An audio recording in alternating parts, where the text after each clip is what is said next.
우리 오늘 본문 말씀 요한복음 21장 인데요. 함께 저희 교독하도록 하겠습니다. 요한복음 21장 1절에서 19절 말씀입니다. 제가 먼저 읽고 여러분이 읽도록 하겠습니다. 그 후에 예수께서 디베랴 호수에서 또 제자들에게 자기를 나타내셨으니 나타내신 일은 이러하니라.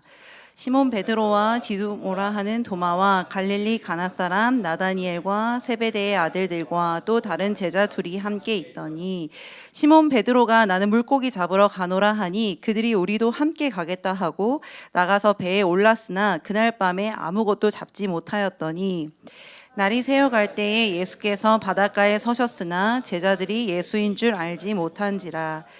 예수께서 이르시되 얘들아 너희에게 고기가 있느냐? 대답하되 없나이다. 이르시되 그물을 배의 오른편에 던지라.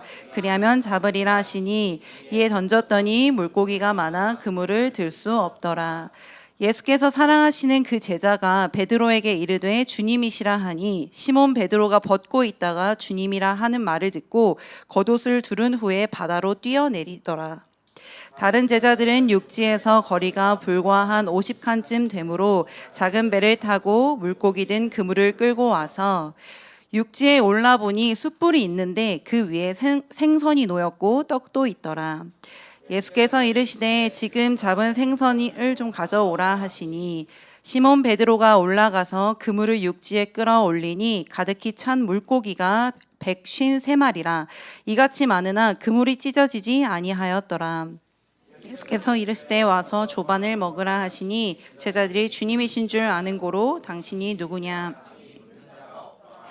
예수께서 가셔서 떡을 가져다가 그들에게 주시고 생선도 그와 같이 하시니라.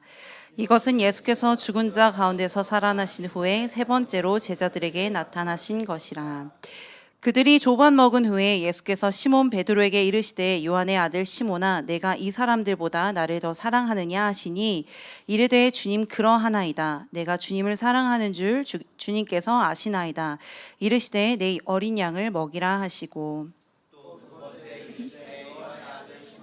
내가 나를 사랑하느냐 하시니 이르되 주님 그러하나이다. 내가 주님을 사랑하는 줄 주님께서 아시나이다. 이르시되 내 양을 치라 하시고 세 번째 이르시되 요한의 아들 시몬아 내가 나를 사랑하느냐 하시니 주님께 세 번째 내가 나를 사랑하느냐 하심으로 베드로가 근심하여 이르되 주님 모든 것을 아시오매 내가 주님을 사랑하는 줄을 주님께서 아시나이다.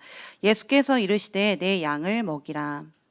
내가 진실로 진실로 내게 이르노니 내가 젊어서는 스스로 띠띠고 원하는 곳으로 다녔거니와 늙어서는 내 팔을 벌리리니 남이 내게 띠띠우고 원하지 아니하는 곳으로 데려가리라. 마지막 절 함께 읽을까요? 이 말씀을 하심은 베드로가 어떠한 죽음으로 하나님께 영광을 돌릴 것을 가리키심이라. 이 말씀을 하시고 베드로에게 이르시되 나를 따르라 하시니 아멘. 네, 제가 오늘 옷을 좀 잘못 입은 것 같아요. 이렇게 너무 춥네요. 네, 아무튼 오늘 제가 설교를 시간 안에 잘 끝낼 수 있기를 기도해 주셔야 될 것 같아요. 네, 시작하겠습니다. 네, 저 너무 떨려요. 자, Do you follow Jesus this close? 라고 하는 문구가 있어요. 제가 지난주 코스타를 섬기러 이제 가는데 신호에 걸려서 차를 멈췄거든요. 근데 제 바로 앞에 있는 차에 이제 그 코너에 이 스티커가 붙여 있었어요. Do you follow Jesus this close? 근데 너무 약간 좀 찔리는 말이죠. 운전하시는 분들에게는. 안 그런가요? 저만 그런가요? 예, 전 그랬어요. 근데 Do you follow Jesus this close? 이렇게 가까이 주님을 따라가냐. 영어 잘하면서 아무튼 이 문구를 보면서 제가 나는 지금 예수님을 얼마나 가까이 따르고 있을까라는 질문이 되어지는 거예요. 여러분은 예수님을 얼마나 가까이 따라가고 계십니까? 얼마나 가까이? 네. 저희가 이제 지난 3월부터 약 3개월 반 동안 이제 저와 이제 6명의 이제 성도님들이 같이 제자 양육을 받는 시간을 이제 함께 걸어왔습니다. 아마도 이 시간을 시작하면서 저마다 각자의 다른 기대감을 갖고 이 과정에 참여하셨을 거예요. 어떤 분은 제자 양육을 통해서 드라마틱한 하나님과의 인격적인 만남을 꿈꿀 수도 있고, 또한 어떤 분은 삶의 큰 변화가 일어나기를 기대했을 수도 있습니다. 또는 진짜 예수님의 제자와 같은 정말 살고 싶다라고 하는 그러한 삶을 꿈꾸고 바라며 이 시간을 시작했을 수도 있습니다. 이런 기대와 소망을 갖고 저희는 이제 3개월의 반 시간 동안 이 시간을 걸어왔는데요. 이제 이 제자 양육을 받으신 여러분께 한번 물어보고 싶어요. 여러분은 이 시간을 통해서 무엇을 얻으시는 시간이었습니까? 무엇을 얻었나요? 무엇을? 네, 그저 웃죠? 네. 오늘날 우리가 흔히 제자라고 하면 어떤 생각을 혹시 떠오르시나요? 제자. 우리가 오늘날 제자라고 할 때에 제일 먼저 떠오르는 그 생각은 훈련을 많이 받은 사람. 그러니까 이 제자 훈련에 어쨌든 여러분 신청하신 거잖아요. 그죠? 훈련을 많이 받은 사람, 아니면 성경 지식이 풍부한 사람, 아니면 신앙생활 오래 한 사람, 이런 사람들을 우리는 흔히 제자라고 하면 이런 사람들을 떠올립니다. 그런데 이 시간 우리가 함께 살펴볼 것은 예수님 시대 그 당시의 제자는 과연 어떠한 모습이었나를 한번 살펴보려고 해요. 예수님 시대의 그 제자는 우리가 지금 생각하는 어떤 학생, 어떤 이런 제자, 우리가 갖고 있는 이런 개념하고는 조금 달랐습니다. 유대 사회에는 이런 격언이 있는데요. 스승의 발 뒤꿈치를 바짝 따라가라. 이게 되게 유명한 격언이라고 해요. 그 이유는 스승이 이제 그러니까 우리처럼 막 이런 좋은 신발을 신고 있는 게 아니잖아요. 그 사람들은 막 이렇게 닦인 길이 아니고, 그러니까 이제 그 스승이 이렇게 길을 걸으면 걸을 때마다 이제 먼지를 내는 건 거예요. 왜냐면 이렇게 포장도로가 아니니까. 그럼 이렇게 막 먼지를 그 스승이 길을 걸으면서 내는 그 먼지를 온몸에 뒤집어 쓸 정도로 그 스승을 바짝 따라가라 라는 그 말의 의미입니다. 그래서 당시 사람들은 제자를 이렇게 불렀다고 해요. 스승의 발에 먼지로 뒤덮인 사람. 이해가 되시나요? 스승의 발에 먼지로 뒤덮인 사람이 제자라고 불렀습니다. 이 말의 의미를 잘 살펴보면 오늘날 우리가 생각하는 것처럼 제자란 단순히 스승의 지식을 배우는 사람, 이런 의미를 갖고 있지 않다는 거예요. 스승과 함께 먹고 함께 걷고 함께 생활하면서 그의 생각과 가치관을 배우고 그가 진짜 삶에서 사람을 어떻게 대하는가, 그의 삶의 방식이 어떠한가, 그래서 그의 태도와 삶의 방식과 가치관을 배우는 사람이었습니다. 그리고 그것을 그대로 카피 앤 페이스트, 진짜 복사하고 닮아가는 사람, 이걸 제자라고 했었습니다. 그래서 제자란, 다시 정리하면 스승의 가르침을 머리로 이해하는 사람이 아니라 스승의 삶을 자신의 삶으로 살아내는 사람이었습니다. 그래서 제자는 스승과 24시간을 함께 머물면서 이제 함께 먹고 자면서 그분의 인격과 삶의 방식을 흡수하려고 했었다는 거예요. 그런데 여러분 한번 생각해 볼까요? 일반적으로 제자를 어떻게 모집하나요? 막 스승이 이제 우리 이렇게 엽니다. 이렇게 오세요. 이렇게 하나요? 예, 지금도 우리가 만약에 생각을 해보면 제자라고 하면, 그러니까 스승이 제자를 택하기보다는 제자가 먼저, 그러니까 출중한 스승을 찾아가서 나를 당신의 제자로 좀 받아주세요 라고 이제 요청을 하면, 그럼 그 스승이 뭔가 이제 뭐 시험을 내겠죠. 정말 제자로 받아줄 만한 그릇인가 아닌가? 그럼 이제 스승이 내는 시험을 통과하면 그의 제자로 이제 받아들여질 수 있는 게 일반적이라는 거예요. 지금도 그렇고 그 당시에도 그렇고. 그런데 여러분, 예수님과 이 예수님의 12 제자들의 관계를 잘 살펴보면 이러한 방식으로 이렇게 관계가 형성되지 않았다는 걸 우리는 알 수 있습니다. 예수님과 제자들의 만남, 그리고 관계 형성은 일반적이지 않았습니다. 예수님이 제자들이 있는 곳으로 찾아가셨다는 거예요. 갈릴리 바닷가에서 그물을 던지고 있는 어부들에게, 그리고 세관에 앉아있던 세리들에게, 평범한 일상을 살아가던 사람들에게 예수님께서 직접 찾아가 말씀하십니다. 나를 따르라. 그죠? 그리고 일반적으로 우리는 좀 생각해보면 아무나 제자로 받아주지 않는다는 거예요. 왜냐면 이제 싹수를 본다고 하죠. 이제 될 만한 놈인가 아닌가. 왜냐면 그러니까 스승으로서의 나의 어떤 명성과 이게 달려있는 거잖아요. 제가 과외를 되게 많이 했었거든요. 20대 초반에.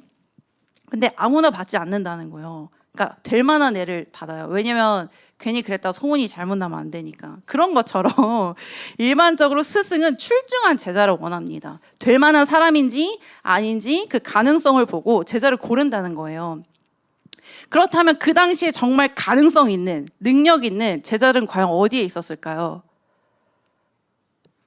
예. 예? 좋은데 어디? 좋은데 어디? 예. 예? 성전, 회당에 있었다는 거예요. 우리 잘 생각해봐요. 예수님의 시대는 약간 이런 세상이 아니잖아요. 그 유대 시대, 유대 사회잖아요.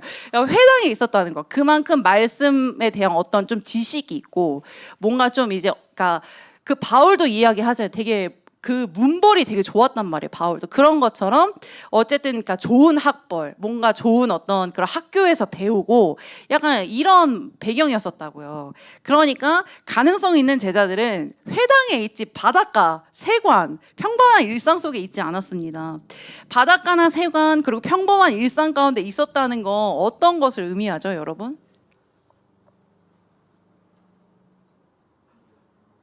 가능성이 없다는 거죠. 아예 그냥 얘 제자 뭔가 누군가의 제자가 될 가능성이 아예 없다는 거예요. 그러니까 아예 시도조차 하지 않은 거예요. 이 사람들은 그냥 나는 어차피 안 되니까, 나는 어차피 가능성이 없으니까 그냥 나의 삶의 터전에서 자기들의 삶을 살아갔던 건 거죠. 오늘 약간 티키타카가 안 맞네요. 네, 너무 춥고 떨리는데 아무튼 이렇게 자질이나 자격이 전혀 없는 그들, 그럼에도 불구하고 예수님은 그들을 먼저 찾아가서 그들을 선택하시고 그들에게 말씀하십니다. 나를 따르라. 그리고 그들은 어떻게 하죠? 그들은 예수님의 나를 따르라고 하는 그 부르심에 자기들이 붙들고 있던 배와 그물을 내려놓고 예수님을 따르기 시작했습니다. 여러분, 그 베드로 하면 어떤 그 사람이라고 여러분 혹시 인식이 되시나요? 베드로. 다혈질, 굉장히 다혈질의 사람이었어요. 그리고 뭔가 의리가 있고 굉장히 불과 같은 사람이었어요. 혈기가 조금 있었고, 그리고 약간 어떨 때는 조금 충성심이 과도하다 못해서 약간 좀 바보 같은, 약간 그 뭐라 그러죠? 이렇게 그 경솔한, 약간 이런 키워드가 베드로라고 하는 이 사람에게 잘 붙어 있는데요. 이러한 베드로는 예수님의 나를 따르라고 했던 이 부르심에 가장 뜨겁게 반응한 사람이었습니다. 베드로는 예수님의 나를 따르라고 하는 그 부르심에 그 자리에서 자기가 갖고 있던 그물과 배를 버려두고 예수님을 따라가요. 이 의미는 여러분 단순히 지금 오늘날로 이야기를 하면, 그러니까 어부에서 목사나 어떤 선교사로 이렇게 직업을 바꾼 것을 의미하지 않습니다. 단순히 어부에서 예수님의 제자로 그 당시 어떤 그런 직업을 바꾼 게 아니었다는 거예요. 그에게 배와 그물을 버려두고 예수님을 따랐다는 것은 자신의 가족과 생업, 경제적인 안정, 미래에 대한 계획까지 모두 내려놓고 자신의 인생을 전부로 예수님께 올인했다는 것을 의미합니다. 그렇기 때문에 베드로의 열심은 누구보다도 뜨거웠어요. 우리가 그래 다혈질, 네가 이런 베드로가 이런 취급을 받아서는 안 돼요. 그러니까 진짜 자기의 모든 것을 걸고 베드로는 예수님을 따랐다는 거예요. 베드로의 열심은 누구보다 뜨거웠고 자신의 모든 것을 걸었기 때문에 그래야만 했던 것 같아요.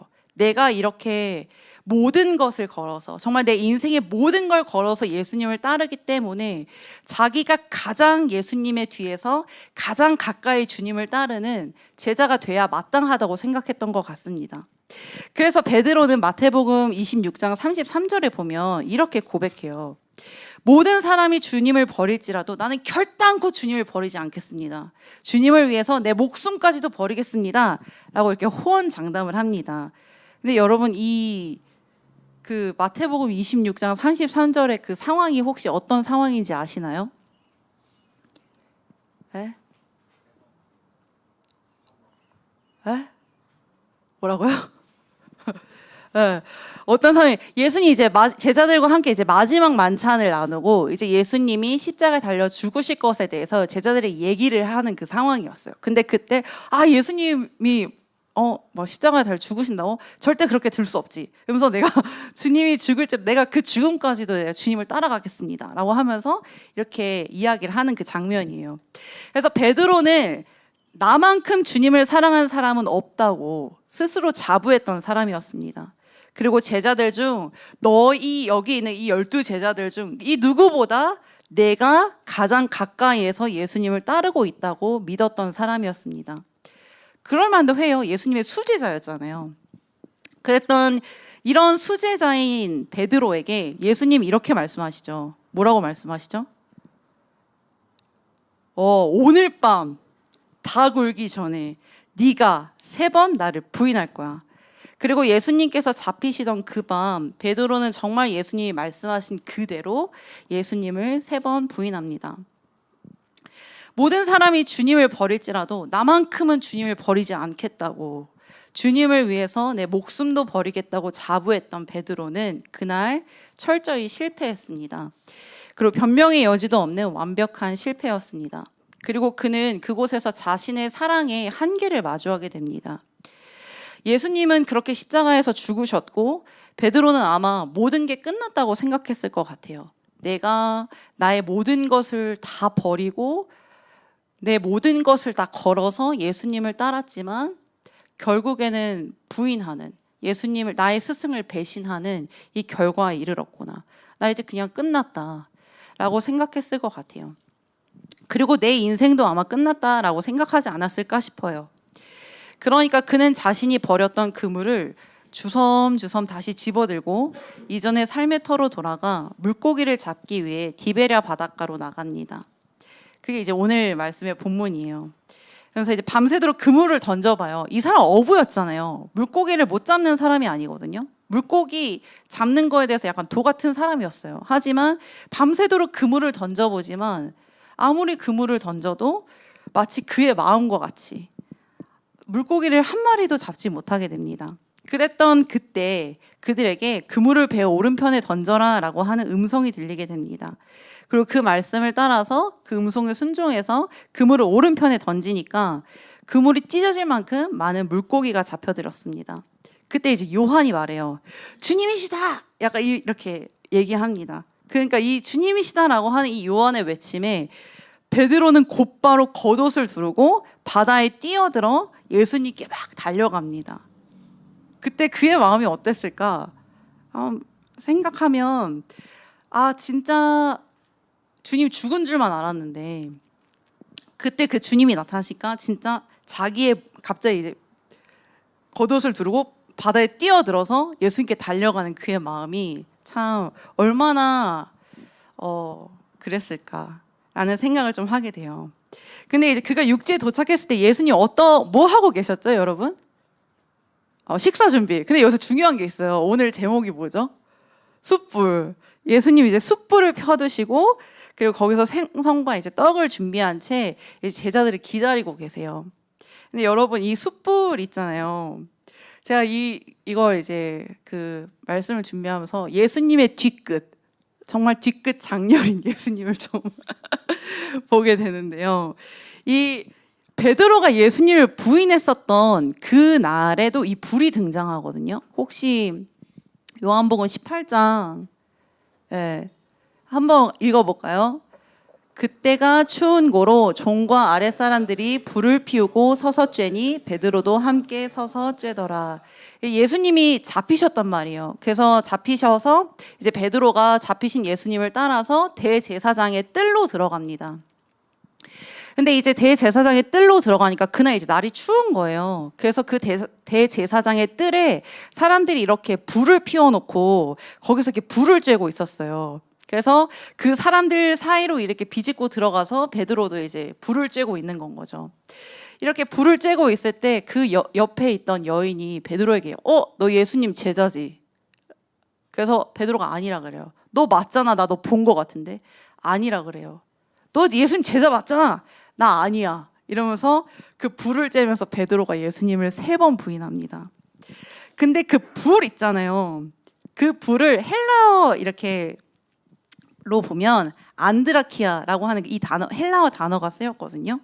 근데 성경에 딱 2번 쓰였어요. 이 안드라키아라고 하는 이 단어가 어딘지 아시겠죠? 이 정도 말하면. 네, 요한복음 18장 그러니까 베드로가 예수님을 부인한 그 불. 그리고 오늘 요한복음 21장 예수님이 베드로를 기다리고 있던 그 숯불. 이렇게 딱 2번 쓰였습니다. 대단하죠? 네, 그러니까 그렇죠? 그러니까 베드로가 예수님을 부인한 장면과 오늘 부활하신 예수님이 베드로를 찾아오신 장면, 이 2군데 이 단어가 쓰이는 거예요. 진짜 그러니까 그러니까 성령의 감동하심으로 쓰여졌다는 게 참 놀라워요. 그러니까 베드로가 한번 생각해 보는 거예요, 여러분. 이 시간에는 약간 좀 너무 이렇게 너무 이렇게 현실적으로 굴지 마시고 약간 좀 상상력을 발휘하셔서 그 당시 약간 그 상황을 좀 같이 묵상하면 좋겠습니다. 베드로가 예수님이다 하는 그 말에, 그러니까 이제 겉옷을 벗고 있었는데 그때 이제 겉옷을 빨리 두르고, 왜냐면 그러니까 어르신에게는 겉옷을 이렇게 입는 게 이제 예의니까, 그래서 옷을 약간 빨리 입고, 그러니까 배에서 뛰어내려요. 그 호수, 그러니까 물이 얼마나 깊든 상관없이 뛰어내려서 육지로 막 달려와요. 근데 육지로 달려오면서 이게 이 디베리아 호숫가에서 육지로 이렇게 막 달려오면서 베드로는 그 냄새를 맡았을 것 같아요. 왜냐면 이 당시 그 숯이라고 한 이 숯이 갖고 있는 그 특유의 냄새가 있거든요. 여러분 혹시 캠핑 좋아하세요? 캠핑을 가서 이렇게 나무를 떼고 이렇게 숯을 피우잖아요. 그럼 그 냄새가 일주일 동안 안 빠져요. 그 특유의 그 냄새가. 그런 것처럼 이제 베드로는 점점 가까워지는 그 숯불의 매캐한 냄새를 맡았을 것 같아요. 근데 베드로에게 그게 당시 주님이 이제 숯을 피우고 기다리시는구나, 약간 이렇게 받아들여졌을까요? 저는 아닐 것 같아요. 이 베드로에게 이 숯 냄새는 예수님에 대한 배신, 자신의 실패, 수치심, 후회, 한계, 두려움, 그리고 무너진 자존심을 함께 떠오르게 하는 냄새였을 것 같습니다. 그런데 예수님은 바로 그 숯불 앞에서 베드로를 기다리고 계셨습니다. 베드로가 가장 피하고 싶었던 자리, 그리고 생각하기도 싫을 만큼 고통스러운 자리, 그리고 내게 있어서 가장 아팠던 기억의 자리, 가장 수치스럽고 부끄러운 실패의 자리. 그런데 주님이 먼저 와서 그 자리에서 베드로를 기다리고 계시는 거예요. 근데 주님이 여기서 이렇게 기다리시면서 너 그때 나 배신했지 막 이러면서 이렇게 정죄하려고 이렇게 있으신 게 아니라 생선과 떡을 준비해 놓으시고 이제 베드로를 초대하시는 거죠. 다시 주님과 함께 먹는 그 식탁으로. 이게 저한테는 마치, 그러니까 베드로가 예수님을 부인하기 전에 그 마지막 만찬 있잖아요. 그 자리가처럼 이제 저한테 이게 묵상이 되는 거예요. 마치 예수님이 베드로가 예수님을 부인한 그 전날로 마치 좀 돌아간 것처럼. 근데 제가 말했잖아요. 뒤끝 장렬 예수님. 여기서 예수님이 이 숯불로 끝나는 게 아니고 베드로가 몇 번 부인했죠, 예수님을? 3번. 그죠? 3번 예수님을 부인한 베드로한테 예수님이 똑같은 질문을 3번 물으십니다. 요한의 아들 시몬아, 네가 이 사람들보다 나를 더 사랑하냐? 라고 이제 첫 번째로 이제 물으시는데요. 이게 한국어 성경에는 그냥 이제 요한의 아들 시몬아, 네가 이 사람들보다 나를 더 사랑하냐? 라고 이렇게 되어 있지만, 이거 이제 헬라어 원어 성경으로 보면 아가파스메 플레온 투톤? 이렇게 물어보거든요. 근데 여기서 이제 투톤이라고 하는 이 단어가 이제 이 사람, 그러니까 this라는 뜻인데요. 이 this라고 하는 이 투톤에는 이제 중의적 의미를 갖고 있다고 해요. 그러니까 하나만 의미하는 게 아니라 2가지를 의미한다는 거예요. 그래서 투톤이라고 하는 이 단어는 그러니까 이 사람들로 해석이 될 수도 있지만, 그러니까 의미가 되어질 수도 있지만 다른 의미로 이것들로도 이제 해석이 되어집니다. 의미가 되어집니다. 그래서 첫 번째 예수님이 요한의 아들 시몬아, 네가 이 사람들보다 나를 더 사랑하냐? 라고 묻는 그 첫 번째가 네가 이 사람들, 이 다른 제자들보다 나를 더 사랑해? 라고 물으시는 거예요. 그리고 2번째 의미로는 너가 이것들, 네가 다시 먹고 살기 위해서 집어들은 이 그물과 이 배, 이 물고기보다 나를 더 사랑해? 라고 주님은 물으십니다. 그런데 여기서 아까 이제 제가 헬라어로 아가파스메 플레온 투톤이라고 했잖아요. 그러니까 이게 우리는 그냥 다 똑같은 사랑이고 영어로도 그냥 다 똑같은 love인데 이게 헬라어에서는 그 love의 의미가 이렇게 다르거든요. 우리가 그 사랑의 세 가지 이야기 하잖아요. 그 아가페의 사랑, 그리고 에로스의 사랑, 그리고 필레오의 사랑. 이렇게 이야기하는데 여기서 주님은 아가페의 사랑으로 나를 사랑하는지 베드로에게 물으십니다. 이 아가페의 사랑은 어떤 의미냐면 모든 것을 내어주는 목숨을 버리는 사랑으로서 신의 경지의 사랑을 의미합니다. 이 세상에서 이 아가페의 사랑이 가능한 사람이 있을까요? 없죠. 근데 이전에 베드로는 자신했어요. 내가 주님을 그 누구보다, 그 무엇보다 사랑한다고 자부했었습니다. 그리고 이 제자들 중에 나만큼 주님을 사랑하는 자는 없어 라고 자신했었습니다. 그런데 지금의 베드로는 어떤가요, 여러분? 자신할 수 있을까요? 지금의 베드로는 자신할 수 없어요. 자신 있게 예 주님, 내가 주님을 정말 아가페로 사랑합니다 라고 대답할 수가 없는 거예요. 그래서 베드로의 대답을 보면 예 주님, 제가 주님을 사랑하는 줄 주님이 아십니다 라고 이야기하지만 이 헬라어의 원어로 보면 예 주님, 제가 주님을 필레오로 사랑하는 줄 주님께서 아십니다 라고 조용히 고백합니다. 이 필레오는 인간적인 친밀함과 친구 사이의 우정 정도의 사랑을 의미합니다. 그래서 내가 주님, 아가페로서 주님을 사랑하는지는 잘 모르겠고 일단 친구, 인간적인 친밀함, 이런 우정 정도의 사랑으로는 내가 주님을 사랑합니다라고 조용히 고백하는 거예요. 그런데 베드로를 향해서 주님 또 물으십니다. 너가 정말 나를 아가페로 사랑하냐?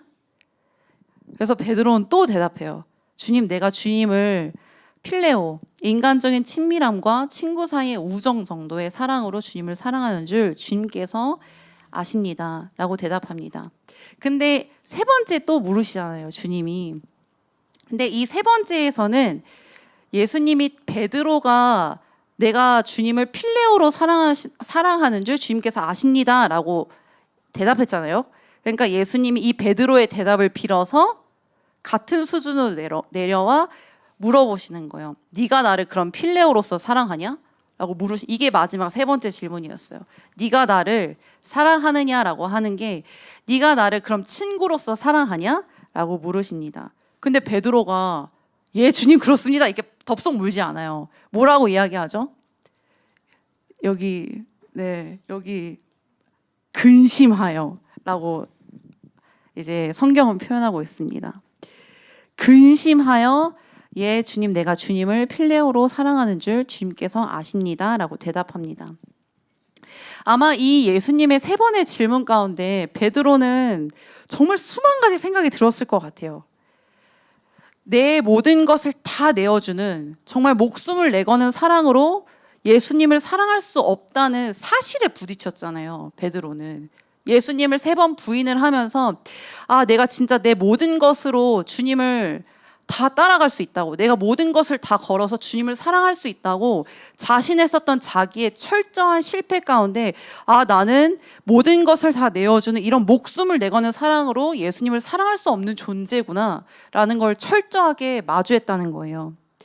그래서 그 예수님의 대답 앞에 대답을 할 수가 없는 거예요. 그래서 자신의 사랑을 스스로 낮춥니다.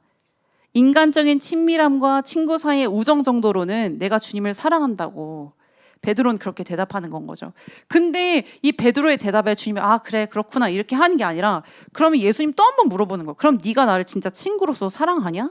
라고 이제 마지막 질문에서 물으시는 건 거죠. 근데 이 질문 앞에 베드로는 이제 근심하는 거예요.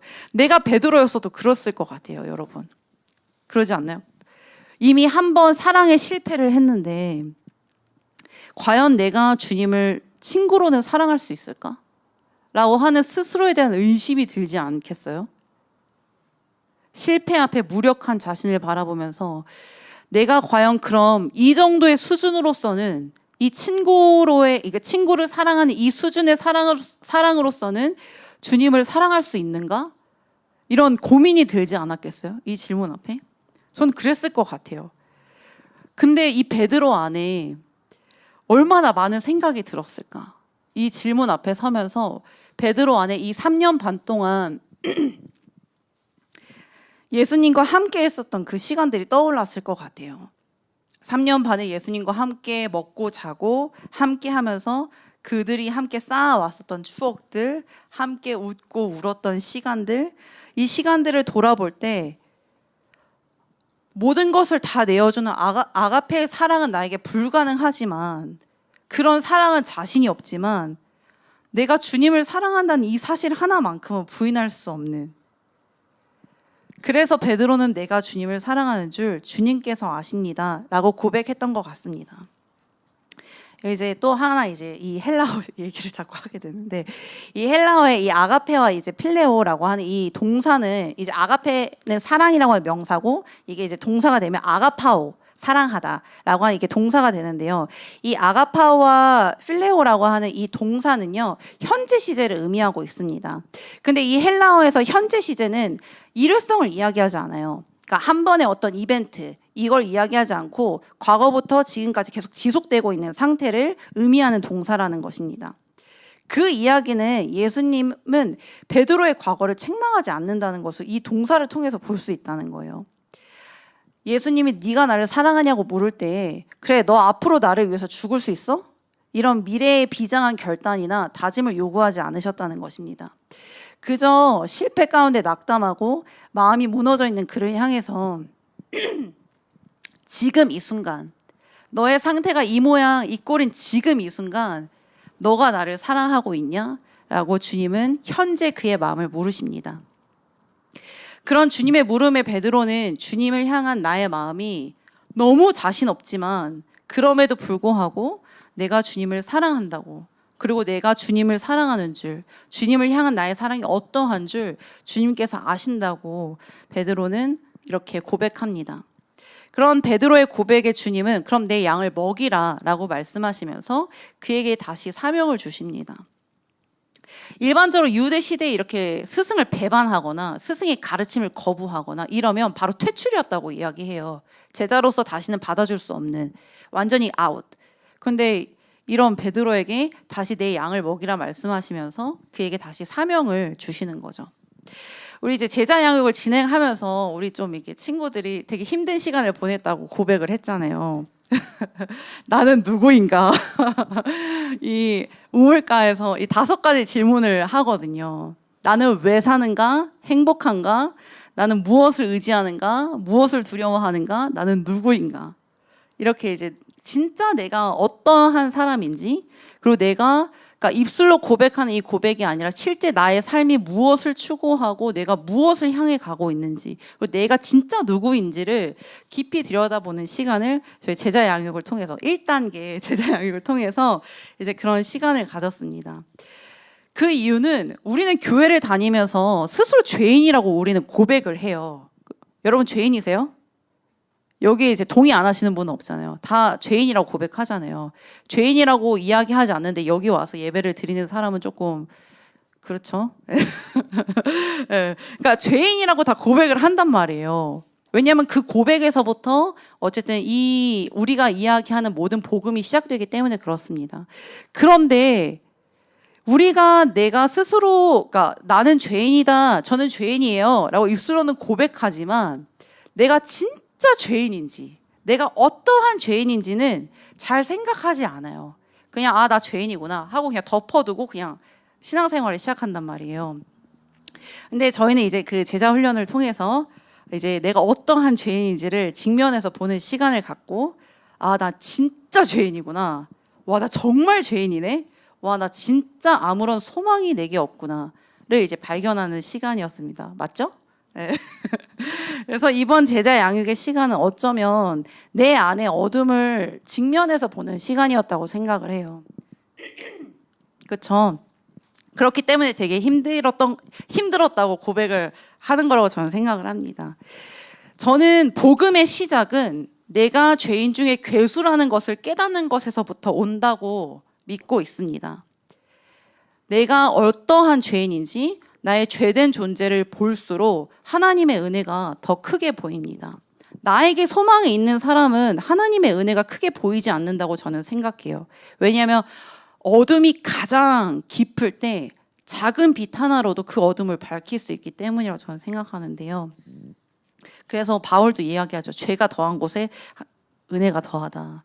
예. 그래서 나의 실패를 볼수록, 나의 연약함과 나의 악함을 볼수록 예수 그리스도의 십자가가 더 선명하게 보인다는 거예요.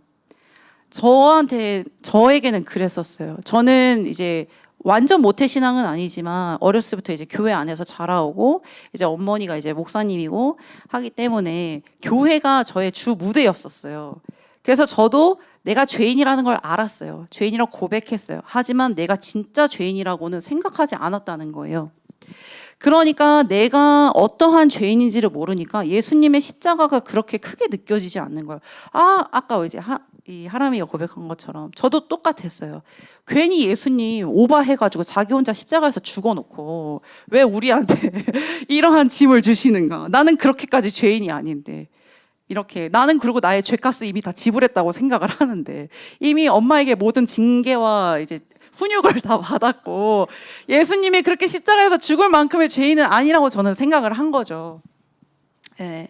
근데 내가 어떠한 죄인인지 나의 악함을 내가 직면하여 볼수록 예수 그리스도의 십자가가 그 십자가의 의미를 제가 더 선명하게 이제 보게 되는 시간들이 여전히 제 인생 가운데서도 그렇다는 거예요. 나의 실패를 볼수록 나를 끝까지 포기하지 않으시는 주님의 사랑이 얼마나 놀라운지를 깨닫게 됩니다. 베드로는 자신이 주님을 위해서 죽을 수 있다고 생각했어요. 그러나 결국 그는 예수님을 3번 부인했고, 그 실패 앞에서 베드로 자신은 내가 어떠한 존재인지를 보았던 것 같아요. 근데 놀라운 것은 예수님께서 그렇게 실패한 베드로, 예수님을 3번이나 부인한 베드로를 다시 찾아오셨다는 것입니다. 아까 이야기한 것처럼 부활하신 예수님은 베드로를 찾아서 야, 너 이 자식, 너 왜 나 배신했어? 막 이러면서 막 멱살을 잡고 너 나 왜 부인했어? 이렇게 묻지 않으신다는 거예요. 그러면 참 이제 인간적이고 좋을 텐데. 그래서 아니면 이제 베드로한테 너 거봐, 너 나 배신한다고 했지? 너 왜 그렇게 형편이 없냐? 3년 반을 수제자로 있으면 뭐 하냐? 도대체 너 뭘 배웠니? 나를 따라다니면서 그렇게 배워도 너 아직도 멀었구나. 이렇게 책망하지 않으셨다는 거예요. 그렇게 하면 너무 이해가 될 텐데. 그렇지 않아요? 저는 그렇게 생각하거든요. 나의 모습을 볼 때도 야, 너 진짜 아직도 멀었구나. 너 도대체 뭘 배웠냐? 너 아직도 그 모양이냐? 이렇게 주님이 책망하신다면 너무 그게 맞다고 생각하거든요. 그게 너무 자연스럽고, 그리고 그럴 것만 같아요. 근데 그렇지 않다는 거예요.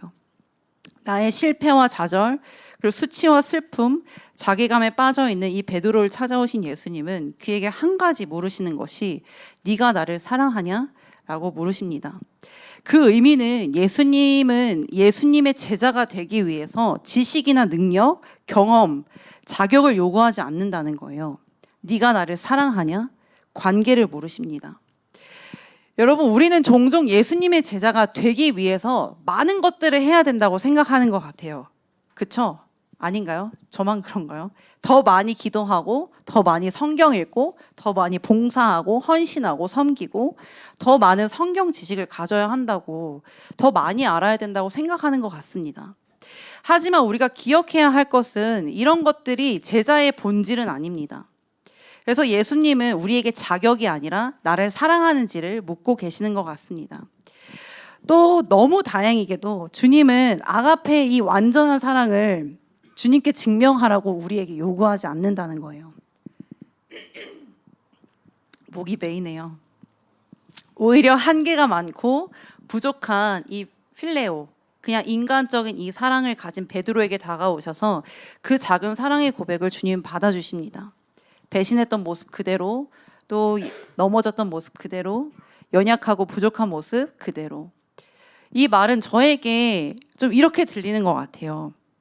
네 사랑이 완전해서가 아니라 그러니까 너를 향한 나의 사랑이 완전해. 그리고 너가 나를 택한 게 아니라 내가 너를 택했어.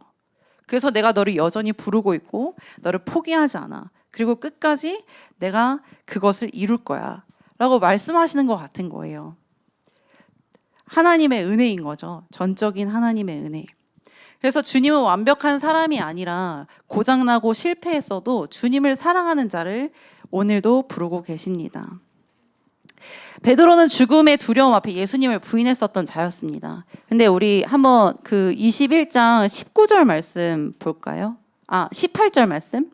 네, 18절 말씀을 보면 예수님은 베드로가 어떻게 죽을 건지에 대해서 이야기하세요. 네가 젊어서는 스스로 띠띠고 원하는 곳으로 다녔거니와 늙어서는 내 팔을 벌리리니 남이 내게 띠띠우고 원하지 않는 곳으로 데려가리라. 말씀하시고 약속하신 예수님의 말씀처럼 베드로는 그러한 삶을 살아가요. 이전에 베드로는 전혀 상상도 되지 않는, 그리고 가능하지 않은 삶이었습니다. 죽음이 두려워서 예수님을 부인했던 삶이었잖아요. 근데 정말 이 베드로가 다들 어떻게 죽었는지 여러분 알고 계시죠? 네. 십자가에서 똑같이 죽거든요. 근데 베드로가 이렇게 고백해요. 나는 이 십자가에 예수님처럼 달리는 것도 그럴 자격도 없다고. 그래서 이제 뒤집어서 달려서 죽거든요. 근데 정말 어쨌든 예수님이 말씀하신 그 말씀처럼 그러한 삶을 이제 베드로는 살아갑니다. 이게 한 번에 됐을까 하면 이제 한 번에 됐던 건 아닌 것 같아요. 왜냐면 그 오늘을 읽지 않았지만 그 뒤에 장면을 보면 다시 그 옛사람의 베드로의 모습이 나오거든요. 저 사람은 이렇게 묻는.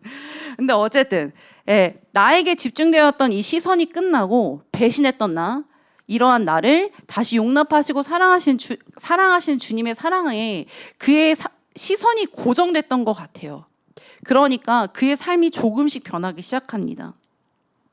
드라마틱하게 한 번에 바뀌었으면 그러면 이제 너무 이제 뭐라고 해야 되죠?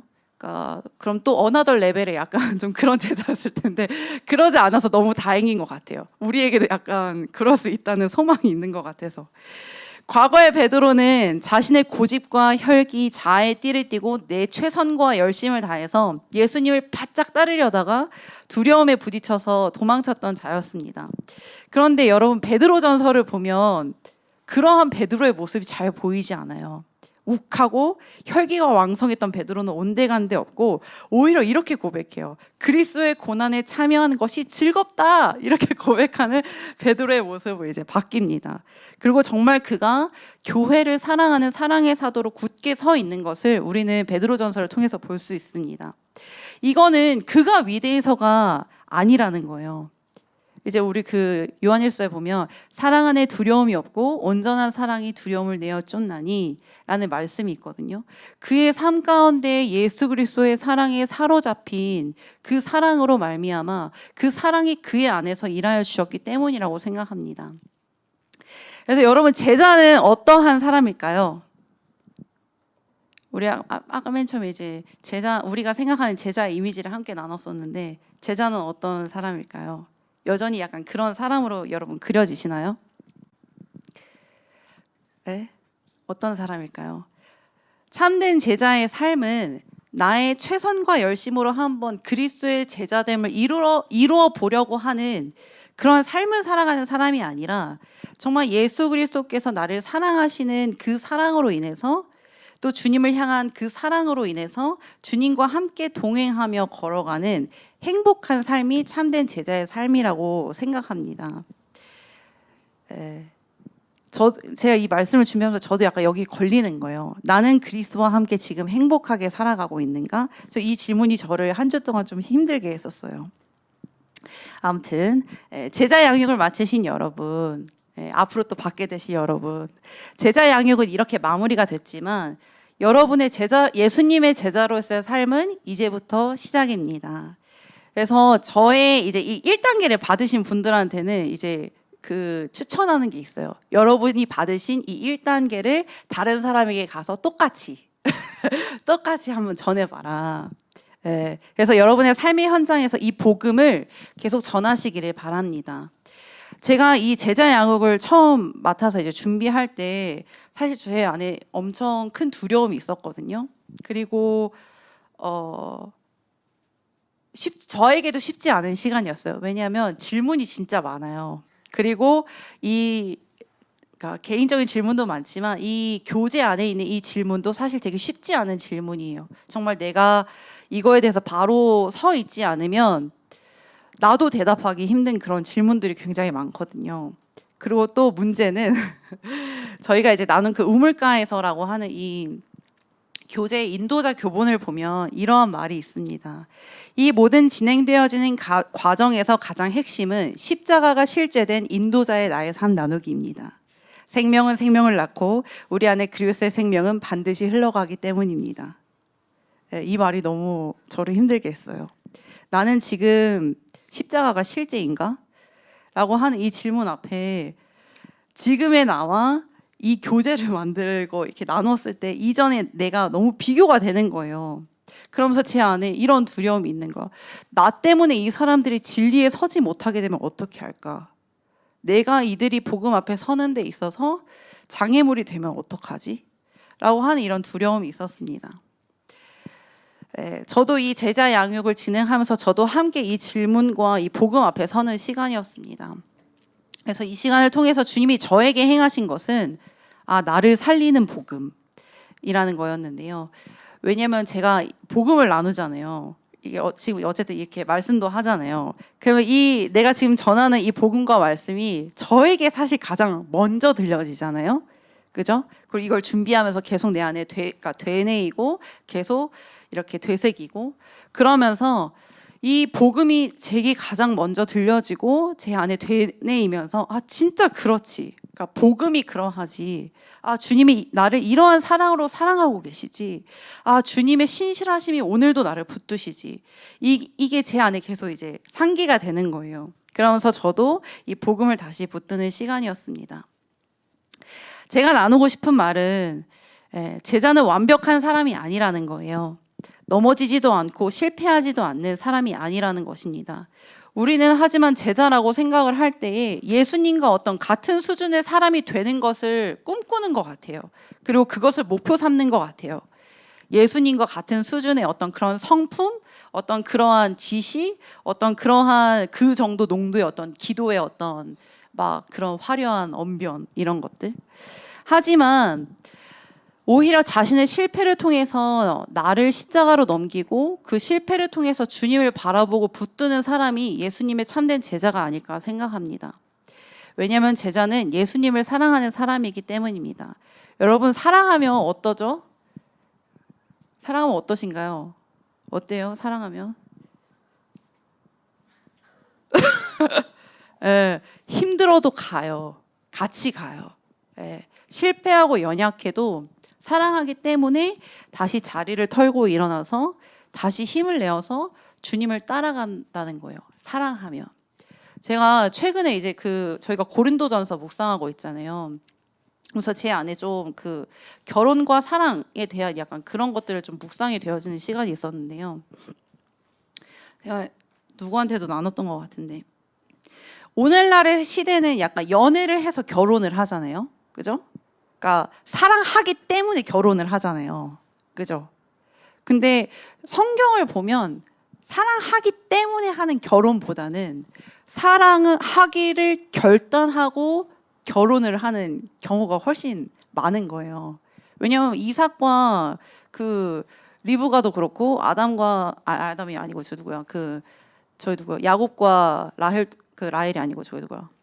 그 라헬도 그렇고, 그러니까 그 사람 한 번도 본 적이 없고 연애를 한 적이 없어요. 근데 그러면서 제 안에 약간 결혼에 대한 그 생각이, 그러니까 다시 한번 좀 생각이 되었던 게 뭐였냐면 사랑과 이 결혼에 대해 생각할 때 사랑하기를 믿음으로 결단하고 그 사랑하기로 결정해서 가는 걸음이라는 거죠. 사랑하기 때문에 그 사랑으로 이렇게 시작하는 그게 아니라 사랑을 결정하고 모든 순간에 내가 연약하든 실패하든 넘어지든 가장 낮은 완전 이제 처참히 무너져 있든 그 상황과 상관없이 그럼에도 불구하고 사랑하기를 결정하는 거.